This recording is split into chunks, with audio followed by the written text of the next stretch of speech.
반갑습니다. 필그림입니다. 오늘은 중독의 이론 중에 수능적 사춘기 이론에 대한 얘기를 하려 합니다. 먼저 이 기사를 보셨는지 모르겠습니다. 양어장을 탈출한 송어는 뇌가 커진다. 저는 이 기사를 보면서요, 굉장히 사실 흥미롭고 재미있었어요. 양어장 안에서 사는 송어와 양어장을 탈출한 송어는 뇌의 크기가 달라진다는 거죠. 양어장을 탈출한 송어는 살아남기 위해서 또 그 환경에 적응하기 위해서 한 15% 정도 뇌가 그 양어장에 있는 송어와 달리 뇌가 더 커졌다. 그렇게 보면 뇌가 더 발달했다라고 볼 수 있는 거죠. 야생에서 적응하기 위해서 이제 살기 위해서 이런 변화들이 생겼다라는 거죠. 청소년들의 게임, 우리가 뭐 부정적이든 뭐 긍정적이든 어쨌든 간에 게임과 관련해서 왜 게임을 아이들이 하게 되는가, 그리고 뭐 게임의 중독의 문제가 왜 생기는가에 대한 부분에서 이 부분을 보는 거죠. 그러니까 아이들이 왜 게임을 하느냐, 살아남기 위한 하나의 과정이다라고 보는 거죠.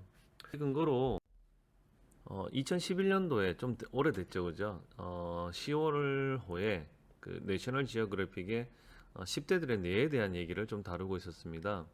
10대들이 왜 이런 그 사춘기를 이렇게 겪는가에 대한 부분을 여기서는 이제 10대들이 변덕스럽다, 또는 뭐 우리가 보통 얘기하는 그죠, 뭐 충동적이다, 제멋대로다, 이렇게 얘기하는 어떤 이런 측면에 있어서 이 기사에서는 모험적인 어떤 부분으로 보더라고요.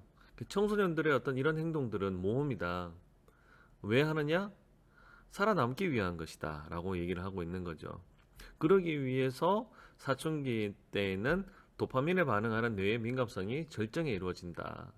그래서 유달리 어떤 거에 이제 빠르다는 겁니까? 보상에 굉장히 민감하다는 거죠. 그리고 또 한 가지는 살아남기 위한 그 과정 중에서도 옥시토신에 대한 어떤 이 민감성에 대한 얘기도 합니다. 그러니까 친구 관계에서 더 민감하게 반응하고, 혹시라도 이제 배척하거나 또 부정적이 되면 거기에 더 좀 더 과격하게 반응하기도 하고. 자, 이런 과정들이 사춘기에는 집을 떠나서 낯선 영역으로 들어갈 수 있게끔, 말하자면 사람이 순응하기 위해서, 낯선 환경에 순응하기 위해서 그렇게 변화가 일어나는 과정들의 하나다라고 보게 되는 거죠. 저는 이 기사를 보면서 이런 생각이 들었습니다. 청소년 사이에서 인기 있는 친구는 누굴까요? 그리고 친구들 사이에서 놀 때 우리 학생들이 대부분 뭘 할까요? 청소년 사이에서는 인기 있는 친구는 단연 게임을 잘하는 친구입니다.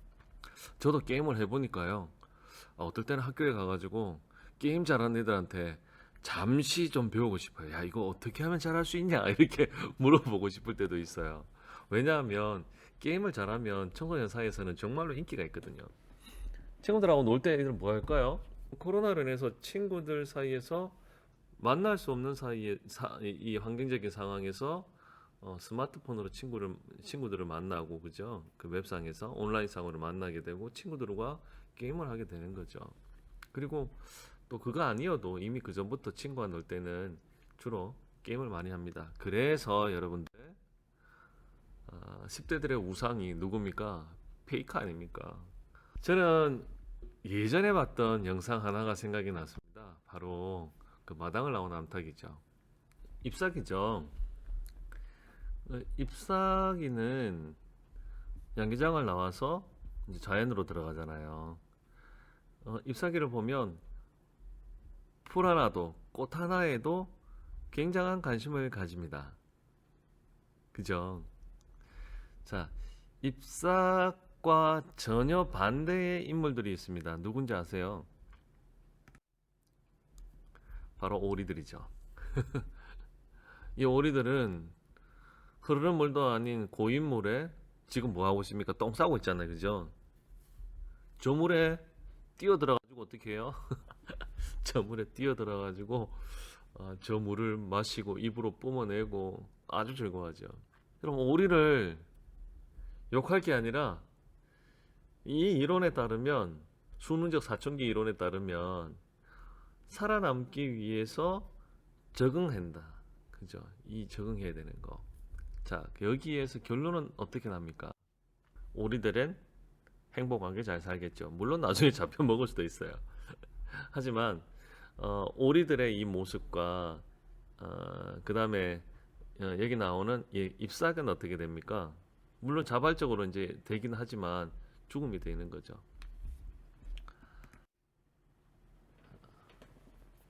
청소년들이 왜 게임을 할까요? 저 게임을 하는 걸 막 긍정적으로 옹호하자는 건 아닙니다.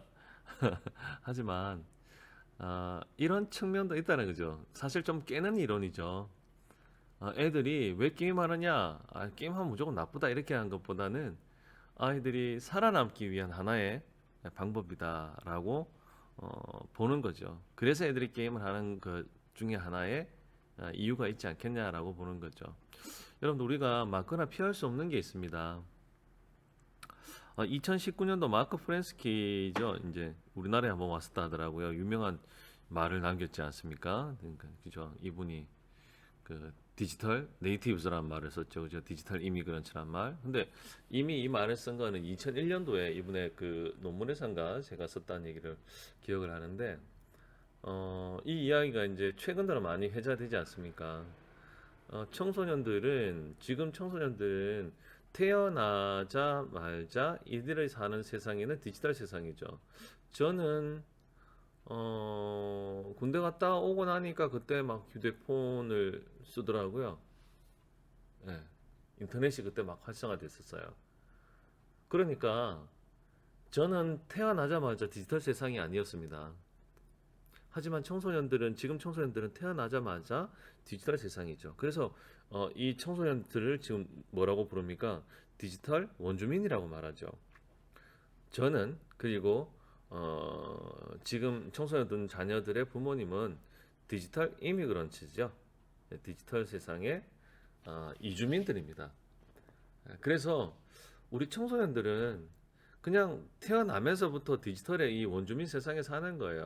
그래서 오히려 또 최근에 제가 봤던 기사에서는 부산에서 학생들에게 아예 그냥 모든 이런 그 공부를 할 때에 그 패드를 지급하는 거로 이제 봤었거든요.